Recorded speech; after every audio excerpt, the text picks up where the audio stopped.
Hello and welcome to EBAday 2025. We're here in Paris. Joining me in the studio away from the busy event is Marianne from Crédit Agricole Payment Services. Thank you so much for joining us in the studio. You're welcome. Thank you for inviting me.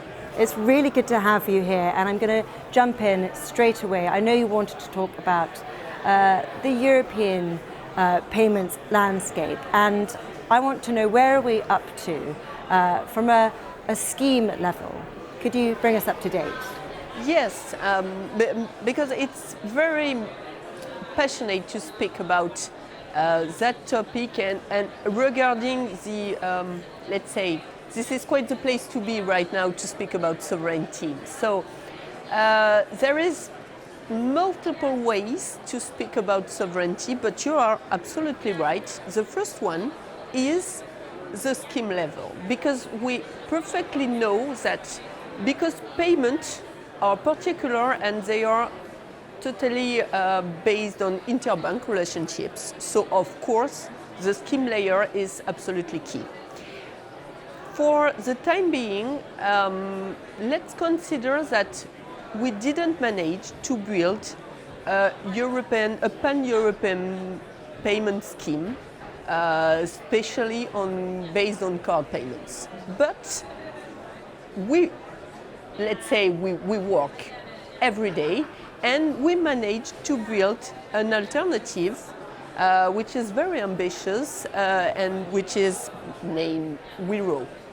EBAday is a scheme based on total sovereign mean of payment, because the instant payment is let's say what EBAday is working on as an overlay, a kind of scheme under the instant payment one, and we managed to build a A2A payment in a sovereignty way. So of course Crédit Agricole is part of the initiative, and we can say adventure EBAday for a few years. And I think we are now more close than ever to succeed, because we are opening the key topic, which is C2B payment. That's really interesting. So taking all of that into account then, what do you think can be done to retain that sovereignty when looking at card payments, and how does the customer and client benefit? Well, the topic is even if European citizens are still considering that their preferred mean of payment is card, they are more and more digital, and digital native for the new customers, of course. So even cards are digitalized in wallets.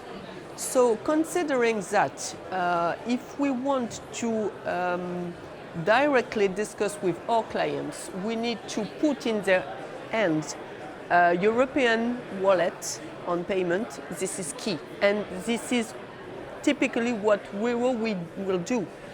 I think that people just don't care about how do they pay behind their wallet. Of course, if it's card, this is fine for them, but if the payment is based on instant payment, they just don't care, because they consider that they pay with their smartphone, and this is what is absolutely key. So now this is the time for account-to-account payment-based wallet in Europe, and we will be there. Okay, well that's exciting. So reflecting on those significant developments thus far, how do you see this space evolving? What can we expect from the future?